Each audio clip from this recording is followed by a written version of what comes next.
ఉండేదాన్ని తిరస్కరించడం కాపాడాల్సిన బాధ్యత తెలంగాణ ప్రభుత్వం మీద ఉంది. ఎందుకంటే మీరు ఆంధ్రప్రదేశ్ ప్రభుత్వం యొక్క ఉప ముఖ్యమంత్రి గారు, మీరు అవకాశం అడిగితే ఇవ్వాల్సిన బాధ్యత ఈ ప్రభుత్వానికి ఉన్నా ప్రజల మధ్యన వైరుధ్యాలు, ప్రజల మధ్యన చిచ్చు, ప్రజల మధ్యన కుట్రకు ఒక అవకాశంగా వివిధ పార్టీలు వాడుకుంటున్న వైనాన్ని మీకు తెలియజేయడం కోసమే ఈ సమావేశం ఏర్పాటు చేసినాం. నేను మోదీ గారికి బీజేపీ మిత్రులకు చెప్తున్నది ఏంటంటే, పాపం పవన్ కళ్యాణ్ని బలి చేయకండి. ఎందుకంటే ఆయనకు రాజకీయం తెలియదు. ఎందుకు తెలియదు అని ఆ మాట అంటున్నా అంటే, తెలంగాణ కోసం పెద్ద ఎత్తున ఉద్యమం జరుగుతున్న క్రమంలో తెలంగాణ కోసం మద్దతు చెప్పకుండా తెలంగాణకు వ్యతిరేకంగా పనిచేయాల్సిన పరిస్థితి ఆయనకు వచ్చింది. దాని తర్వాత వారు సనాతన ధర్మం కోసం పోరాడాల్సిన పరిస్థితి వచ్చింది. సనాతన ధర్మం కాపాడాల్సిన పరిస్థితుల్లో కూడా అది బీజేపీకి అనుకూలంగా పోరాడాల్సిన పరిస్థితి వచ్చింది. ఎందుకంటే వారు చెగువేరా వారసుడు సనాతన ధర్మం కొరకు పోరాడాల్సి రావడం మరి ఆయనకి ఏ విధంగా కనిపించిందో కానీ భారతదేశానికి, తెలంగాణ, ఆంధ్రప్రదేశ్ ప్రజలకు మాత్రం కొంచెం ఇబ్బందికరంగా మారిన పరిస్థితుల్లో ఇప్పుడు తెలంగాణలో తెలంగాణ వాళ్ళ మధ్యనే వైరుధ్యాలు సృష్టించడానికి, తెలుగు వాళ్ళ మధ్యన వైరుధ్యాలు సృష్టించడానికి, తెలంగాణ ప్రశాంతంగా అభివృద్ధి సంక్షేమం వైపు గౌరవ ముఖ్యమంత్రి గారు రేవంత్ రెడ్డి గారి నేతృత్వంలో జరుగుతున్న క్రమంలో పవన్ చిచ్చుబుడ్డిని పెట్టాలని బీజేపీ ప్రయత్నం చేస్తున్నది. ఇది పవన్ కళ్యాణ్ అభిమానులు, పవన్ కళ్యాణ్ మిత్రులు కూడా దీన్ని గమనించాల్సిన అవసరం ఉంది. ఎందుకంటే ప్రభుత్వం ఎప్పుడు కూడా వైషమ్యాలను పెంచే దిశగా అనుమతులు ఇవ్వదు. దాని ప్రాథమిక డ్యూటీ కూడా, ప్రభుత్వం యొక్క డ్యూటీ కూడా. ఇక్కడ మోదీ గారు వచ్చిపోయిన తర్వాత ఏదో పెద్ద మార్పు జరుగుతుందని బీజేపీ వాళ్ళు అంటున్నారు. నాకు అర్థం కాలే. టార్గెట్ తెలంగాణ అంటే మాకు అర్థం కాలే. వాళ్ళు ఓట్లతో గెలుస్తారు, మోదీ గారి ఎన్డీఏ కూటమి, బీజేపీ. కానీ ప్రజల్ని గెలవలేరు. ఎందుకంటే ప్రజల మధ్యన వైరుధ్యాలు, వైషమ్యాలు పెంచడమే వాళ్ళు చేసే పని. దానికి పవన్ కళ్యాణ్ ఒక బూస్టర్గా ఉపయోగపడుతున్నారు. ఎందుకు ఈ మాట అనాల్సి వస్తుందంటే, మీరు 11 రోజుల భోజనం చేయలేకపోయినారు తెలంగాణ వస్తే. తెలంగాణలో కండ్లు పడితే కోనసీమ మొత్తం బగ్గుమన్నది. అన్నిటికంటే ఎక్కువ మీరు ఇక్కడ చేస్తున్న వాటిని, ఏవైతే తెలంగాణలో చేస్తున్న రాజకీయాలు ఎందుకు చేస్తున్నారో, ఎవరి కోసం చేస్తున్నారో మీకు తెలియదు. కాబట్టి జూన్ 2వ తారీఖు నాడు తెలంగాణ ప్రజలందరికీ కూడా పరమ పవిత్రమైన రోజు. మరి ఆ రోజున మీరు వైషమ్యాలు పెట్టే కుట్రలు చేస్తా అంటే ప్రెస్ మీట్లకు, మీటింగ్లకు ఎట్లా పర్మిషన్స్ వస్తాయి మిత్రమా?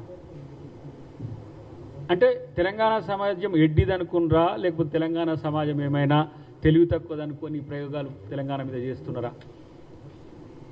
బీజేపీ వాళ్ళకు ఇక్కడ ధాన్యం కొనమంటే కొనటానికి చేత కాదు. ఇక్కడగా పాలమూరు రంగారెడ్డికి పైసలు ఇప్పియమంటే చేత కాదు.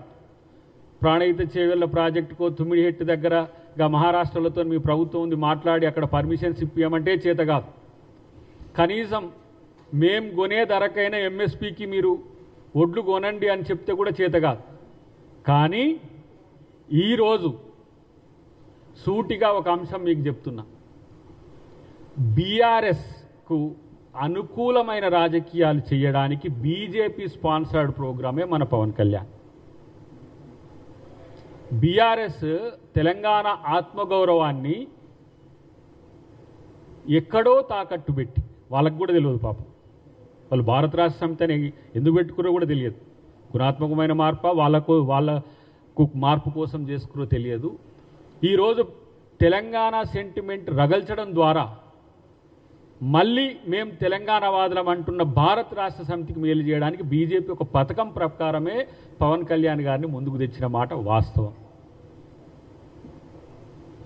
ఎందుకు తెలంగాణ మీదనే ఇన్ని కుట్రలు చేస్తున్నారు మీరు? తెలంగాణ ప్రజలు, తెలంగాణ ప్రాంతం ప్రశాంతంగా ఉండడం మీకు ఇష్టం లేదా? రాజకీయాల కోసం దేనికైనా తెగబడమేనా? ఇది ఆత్మపరిశీలన చేసుకోవాల్సింది మిత్రుడు పవన్ కళ్యాణ్. ఎందుకు ఈ మాట అంటున్నంటే, ఒక రోజున నాకు తెలంగాణ చాలా ఇష్టమన్న నువ్వే తెలంగాణ వచ్చినందుకు నేను ఉపవాసం ఉండాల్సిందని చెప్పి మాట్లాడిన మాట 11 రోజులు. నేనేమంటున్నానంటే ఆంధ్రప్రదేశ్ మీరు మంచిగా పాలించండి, చంద్రబాబు నాయుడు గారు మీరు. మేము అక్కడ కాంగ్రెస్ పార్టీ అధికారంలో లేకపోయినా, రేపు మేము కేంద్రంలో అధికారంలో వచ్చినా మేమే అక్కడ స్పెషల్ స్టేటస్ ఇవ్వగలము, మేమే ఆంధ్రప్రదేశ్ని అభివృద్ధి చెందించగలం. ఆంధ్రప్రదేశ్ పచ్చగా ఉండాలని కోరుకునే తెలంగాణ వాళ్ళం మేము. ప్రాంతాలుగా విడిపోదాం, ప్రజలుగా కలిసి ఉందాం అనుకున్న వాళ్ళం. ప్రజలు నాయకుల మాట విన్నరు, ప్రజలు ప్రశాంతంగా ఉన్నారు, రాజకీయాలే వేడెక్కుతున్నాయి. ఎందుకు? ఇది తెలంగాణ సమాజానికి ఇలా చాలా పెద్ద ప్రశ్నగా ఉంది. రచ్చబండల మీద కూడా రచ్చ అవుతున్నది. సరే, మీకు ప్రొఫెసర్ నాగేశ్వరరావు గారికి ఏమి వైరుధ్యాలు ఉన్నాయో మాకు తెలియదు, వాళ్ళ మధ్యన ఏం జరిగిందో తెలియదు. కానీ తెలంగాణ ప్రభుత్వం కోరుకుంటున్నది 2 తెలుగు రాష్ట్రాల మధ్యన ఒక సఖ్యతతో కూడిన వాతావరణము. ఇది మాత్రమే కోరుకుంటాము. అది కాదు మేము తెలంగాణలో చిచ్చు పెడతాము అని అంటే, ఇది ఒకటేమో తెలంగాణ ప్రభుత్వం సహించదు, రెండోదేమో తెలంగాణ ప్రజల ఆత్మగౌరవం మీద దెబ్బ కొట్టదు. ఆ తెలంగాణ ప్రజల ఆత్మగౌరవం మీద దెబ్బ కొట్టే నైతిక హక్కు మీకు లేదు. లేకపోతే తెలంగాణ ప్రజల ఆత్మగౌరవం మీద దెబ్బ కొడితే ఎవరైనా కూడా తెలంగాణ వ్యతిరేకులే. తెలంగాణలో రాజకీయాల కోసం అని చెప్పి చిచ్చులు పెట్టి ప్రజల మధ్యన వైరుధ్యాలు సృష్టించడం అనేది ప్రజాస్వామ్యం ఎట్లయితుంది? మరి అంతఃసూత్రం మీకు ఎందుకు ఎవరు చెప్పలేదు? బీజేపీ వాళ్ళే మంచిగా నల్లికుట్లో లెక్క పంచాయతీలు పెట్టి కూర్చుంటారు, ఎవరు మాట్లాడరు. కిషన్ రెడ్డి మాట్లాడాడు, తర్వాత రామచంద్రరావు గారు మాట్లాడరు, ఇక మా ఫామ్ హౌస్లో ఉన్న మా కాకా కూడా మాట్లాడాడు. ఎవరు? కేసీఆర్. మళ్ళీ తెలంగాణ సాధించిన నేనే అంటాడు, ఆయన మాట్లాడాడు, ఆయన పరివారం మాట్లాడదు. ఇదేం హాస్యాస్పదమో నాకు అర్థం కావట్లేదు. హాస్యాస్పదం ఎంత సీరియస్ ఇది కూడా. బీఆర్ఎస్ పార్టీకి తెలంగాణ మీద ఈ రకమైన ఒక భావదాడి జరుగుతున్నప్పుడు పట్టి లేదా? ఇదేనా మీరు కోరుకుంటున్నది? మోదీ గారి మాదిరిగానే కేసీఆర్ గారు కూడా రాజకీయాల కోసం ప్రజలేమైతే ఏంది అనుకుంటారా? మొన్నదే చేసింది కదా, ఇట్లనే పట్టాలు పేల్చండి, సింగరేణిని పేల్చండి, కూల్చండి. ఇదేనా సిద్ధాంతం? ఈ ప్రాంతం కోసం 1200 మంది అమరవీరులైండ్రు. ఈ ప్రాంత విముక్తి కోసం ఏ రోజైనా తెలంగాణ అమరవీరుల దగ్గర మీరు పోయి పట్టెడు పూలేసిన పాపాన పోయినరు పవన్ కళ్యాణ్ గారు? పోనీ మోదీ గారు నీకు సర్ది చేస్తే వచ్చిండు, చంద్రబాబు గారి కాడికి వచ్చిపోయిండు, కానీ అమరవీరులు వారికి గుర్తురాలే. ఎందుకంటే ఆయననే తల్లిని చంపి బిడ్డని బతికిచ్చిండ్రు అన్నాడు. తెలంగాణ మీద నిలువెల్ల విషం కక్కుతున్నది బీజేపీ ప్రధానమంత్రి. ఇంకొక వైపేమో వాళ్ళ ఎంపీనే నిండు సభలో పార్లమెంట్లో తెలంగాణ ఏర్పాటును పాకిస్తాన్తో పోల్చిండ్రు. కానీ ఇక్కడ ఉన్న తెలంగాణ బీజేపీ నాయకులు మాత్రం మేమే తెలంగాణ కోసం పోరాడింది. అవును, మరి తెలంగాణ కోసం పోరాడితే ఆత్మగౌరవం ఎటు చచ్చింది? మీకు సుష్మా స్వరాజ్ ఎందుకు గుర్తుకు రావట్లే? మీకు రాజ్నాథ్ సింగ్ లాంటి వాడు ఎందుకు గుర్తుకు రావట్లే? ఆ రోజు కాంగ్రెస్ పార్టీలో సోనియా గాంధీ గారు యూపీఏ చైర్పర్సన్గా ఉన్నా వారు, సుష్మా స్వరాజ్ గారు, మీరా కుమార్ గారు కలిసి ఈ బిల్లుని ఎట్లా పాస్ చేయాలని చేసిన ఆ కోణం మీకు ఆవిష్కృతం కావట్లే. ఎందుకంటే సుష్మా స్వరాజ్ గారు అంటే మోదీ గారికి పడదు కాబట్ట, మోదీ గారు అంటే మోదీ గారికి తెలంగాణ ఇష్టం ఉండదు కాబట్ట. కానీ తెలంగాణలో అధికారం కావాలి, దానికోసం ఎక్కడ కొడితే క్యారమ్స్లో కాక ఇక్కడ కొడితే ఆడపోయి అక్కడ పోయి ఇక్కడ వచ్చి పడ్డట్టుగా పవన్ కళ్యాణ్ ఎందుకు వాడుకుంటున్నారు? మీరు నేరుగా మీరే రావచ్చు కదా. తెలంగాణలో మేము అధికారం రావాలంటే ఇది చేస్తామని రావచ్చు కదా. తెలంగాణ సమస్యలు మేము పరిష్కరిస్తామని రావచ్చు కదా. తెలంగాణ ప్రభుత్వానికి ఈ విధంగా సహకరిస్తామని చెప్పొచ్చు కదా. మొన్న అన్నాడు మోడీ కాక, ఏమన్నాడు? నాతో కలు రేవంత్ రెడ్డి గారు అన్నాడు. నీతో కలిసే ఉన్నాడు కదా. మీరు ప్రధానమంత్రి అయితే వారు ముఖ్యమంత్రి.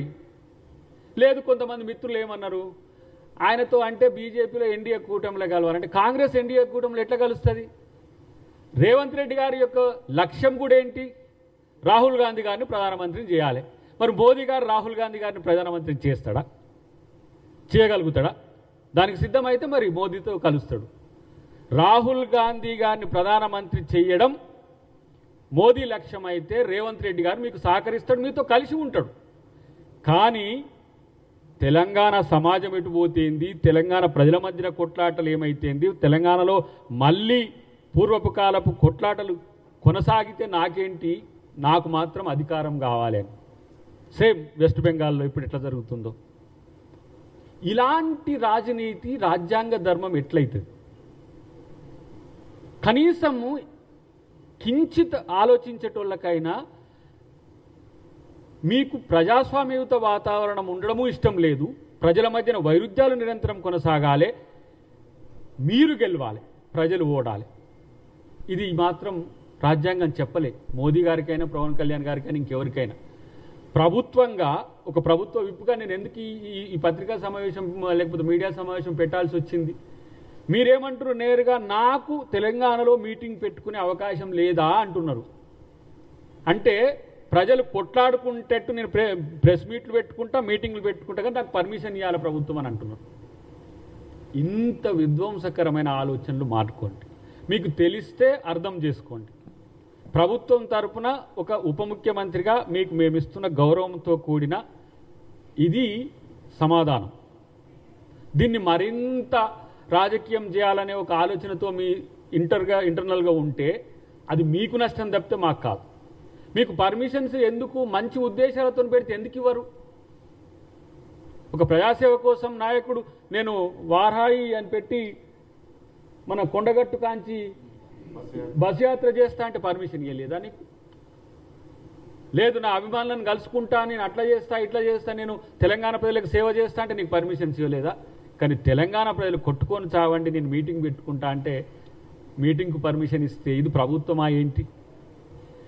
ఇంతకు నీ సమావేశపు లక్ష్యం ఎవరి కోసం, ఎందుకోసం? దీన్నైనా తెలుసుకుంటే నీకే మంచిదని చెప్పి నేను మీ ద్వారా తెలియజేస్తున్న మిత్రులారా. ఇక్కడ తెలంగాణ ప్రజలు కొంత సెంటిమెంటల్గా ఎక్కువ ఉంటారు. వాళ్ళ త్యాగం, వాళ్ళ పట్టుదల, వాళ్ళ ధైర్యం ఈ తెలంగాణ ప్రాంతం కోసం 1969లో దాదాపు 365 మంది పైచిలుకు అమరవీరులైనరు. తుపాకీ గుండ్లకు ఎదురుగా పోయి కొట్లాడిన వీరులు.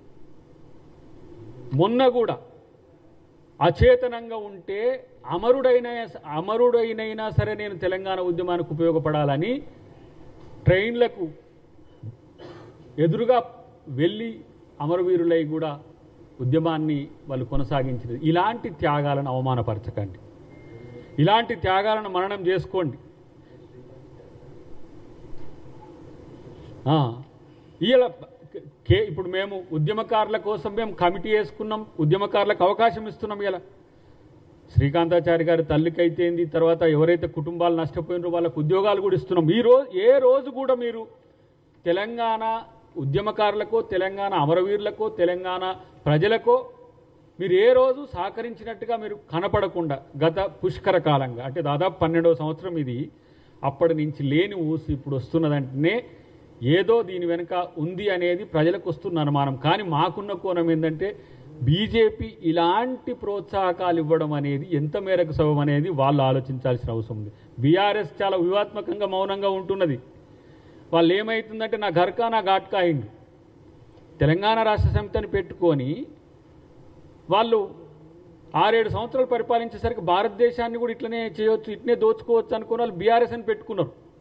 బీఆర్ఎస్ అని పెట్టుకునేసరికి తెలంగాణ ప్రజలు బండకేసి బాధేసరికి మళ్ళీ టీ కావాలనుకునేసరికి వాళ్ళ కూతురు వచ్చి టీని వాడుకుంటుంటారు. ఆమె టీఆర్ఎస్ అని పెట్టుకుంటే మళ్ళీ ఎట్లా అని గోక్కుంటున్నారు. ఇప్పుడు ఆ గోకే క్రమంలో ఇలా పవన్ కళ్యాణ్ను తీసుకొచ్చి ఇక్కడ సెంటిమెంట్ రగిలించి ఆ సెంటిమెంట్ మీద కాలుతున్న మంటల్లో మీరు రాజకీయం చేయాలనుకుంటే అది మంచి పద్ధతి కాదు. అది తెలంగాణ ప్రజలు సహించరు. తెలంగాణ సమాజము దాదాపు 50-60 సంవత్సరాల పోరాటంలోనే ఉన్నది. అంతకంటే ముందు నిజాంతో కొట్లాడింది, అంతకంటే ముందు బ్రిటిష్ వాళ్ళతో కొట్లాడింది. ఇంకెన్ని రోజులు తెలంగాణ కొట్లాడాలి? తెలంగాణ అంటే కొట్లాటేనా? తెలంగాణ అంటే పోరాటమేనా? పరిపాలన కాదా? ఇలా అందుకనే రేవంత్ రెడ్డి గారు ఒక అడుగు తగ్గి బీజేపీ బీజేపీ అనుకూలంగా చాలామంది విమర్శలు చేస్తున్నప్పటికి కూడా తెలంగాణ సర్వతోముఖాభివృద్ధి కావాలంటే కేంద్రంతో సఖ్యతతో ఉండాలన్న దాన్ని కూడా రాజకీయం చేస్తున్నారు. తెలుగు ప్రజల మధ్యన సమన్వయం ఉండాలి అని చెప్పి ఆ ప్రాంత నాయకులైనా ఈ ప్రాంత నాయకులైనా అందరూ సమానమే అని చెప్పి కొంతమంది విగ్రహాలు పెడితే కూడా దాన్ని రాజకీయం చేస్తున్నారు. ఎందుకు? రేపు జయశంకర్ సార్ విగ్రహం పెట్టుకోలేమా? రేపు కాళోజీ నారాయణరావు గారి విగ్రహం పెట్టమా? తెలంగాణ తల్లి విగ్రహాలు పెట్టుకోలేమా? అంటే ఏంటి? ఒక నాయకుడు అందరితో సమన్వయం ఉండడాన్ని కూడా జీర్ణించుకోలేని స్థితికి ఇలా తెలంగాణ సమాజం వచ్చిందా అంటే కాదు. ఈ మధ్యన ఎవరైతే ఇలాంటి ప్రాంతీయ సెంటిమెంట్లను రెచ్చగొట్టి చేయాలనుకుంటున్నారో వాళ్ళు చేస్తున్న కుట్రలకు తెలంగాణ ప్రజలు అర్థం చేసుకోవాలని నేను విజ్ఞప్తి చేస్తున్నా. ప్రత్యేకించి మిత్రుడు పవన్ కళ్యాణ్కు మళ్ళీ ఐ కెన్ రిపీట్, మిత్రుడు పవన్ కళ్యాణ్కు మీరు బీజేపీ వలలో పడి బీజేపీకి అనుకూలమైన ఉద్యమ కార్యాచరణ రాజకీయ కార్యాచరణ తీసుకోకండి. ఎందుకంటే వాళ్ళు వాడుకొని వదిలేయడంలో దిట్టలు.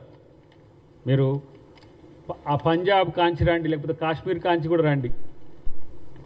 కాశ్మీర్లో అక్కడ అక్కను మోసం చేసిండ్రు, పంజాబ్లో అకాలీలను మోసం చేసిండ్రు, ఇక్కడ ఉత్తరప్రదేశ్లో ఇప్పుడు మా మాయావతి అక్కను మోసం చేసిండ్రు, మహారాష్ట్రలో శరద్ పవార్ గారిని మోసం చేసిండ్రు, షిండేను మోసం చేసిండ్రు. వీరికి అట్లా లైను ఉత్తర భారతదేశం నుంచి దక్షిణ భారతదేశంకి వస్తే మోదీ గారి లేకపోతే ఎన్డీఏ అంటే విష కౌగిలే. ఇంకా వాళ్ళ కౌగిల్లో చిక్కుకున్న వాళ్ళు ఎవ్వరూ బతికి బట్టగట్టిన పాపాన పోలేదు. కాబట్టి మీరు మీ రాజకీయ అస్తిత్వం నిలుపుకోవాలంటే మీరుగా మీకు ఒక సిద్ధాంత పునాదిని ఏర్పరచుకొని ఎక్కడనైనా రాజకీయాలు చేసుకోవచ్చు. భారతదేశంలో ఓటు ఏ మూల ప్రాంతంలో ఉన్నా ఎక్కడైనా రాజకీయం చేసుకోవచ్చు. కానీ విద్వేషపూరిత రాజకీయాలకు పునాది వేయొద్దు అని చెప్పి నేను మిత్రుడు పవన్ కళ్యాణ్కి మీ ద్వారా తెలియజేస్తున్నా.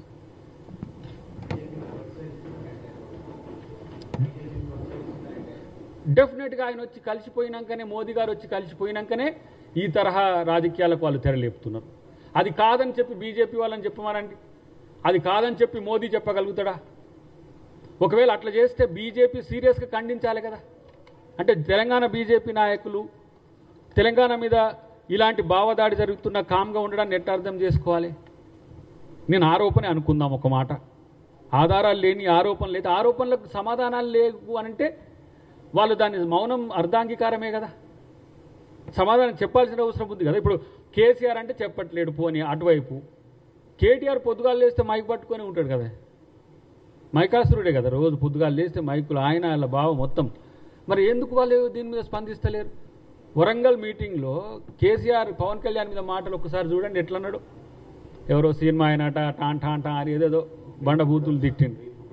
మేము కాంగ్రెస్ వాళ్ళం పవన్ కళ్యాణ్ ఏం ఆయన తిట్టాలని ఉబలాటం లేదు, ఆయనను వ్యతిరేకం చేసుకోవాలని మాకేం లేదు. ఇది తెలంగాణ ప్రభుత్వం యొక్క ఆలోచన ఇట్లా ఉంది. మిత్రమా, ఇట్లాంటివి పట్టించుకుంటే ప్రజల మధ్యన వైరుధ్యాలు కొనసాగడం నీకు ఇష్టమా? ఇది ఆలోచించాలని చెప్పి వారికి తెలియజేస్తున్నాం.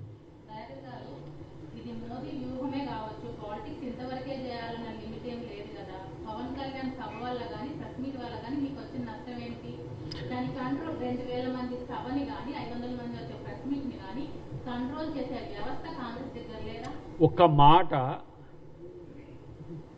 ఎంత విద్వేషాన్ని రెచ్చగొడుతుందో. ఇన్ని మంచినీళ్ళల్లో ఒక్క విషపు చుక్కేస్తే ఏం జరుగుతుందో అది చెయ్యొద్దనే చెప్తున్నాం.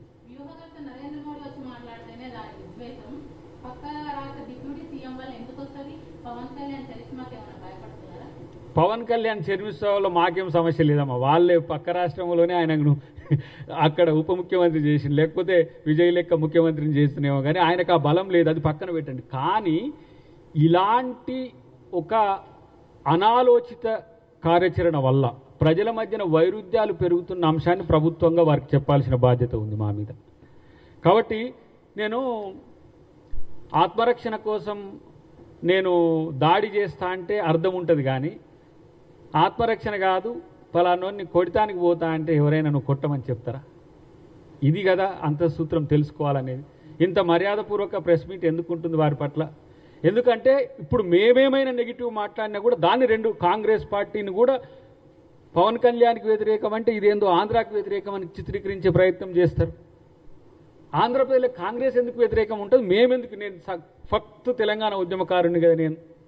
ఆంధ్ర ప్రజలు మమ్మల్ని ఎట్లా చూస్తారో, ఆంధ్ర ప్రజల ఆతిథ్యం ఎట్లుంటుందో, ఆంధ్ర ప్రజల ప్రేమ ఉంటుందో ఎట్లుంటుందో మాకు తెలియదా? మేము పోయినోళ్ళం కాదా, కానోళ్ళం కాదా?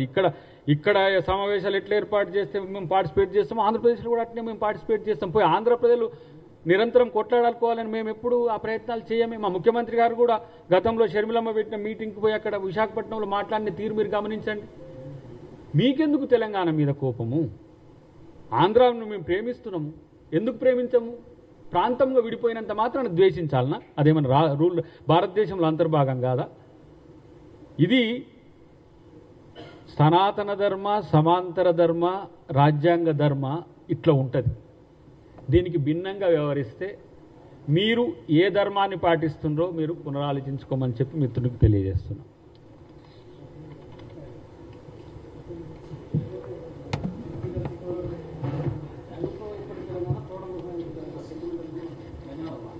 అంతే. Thank you very much.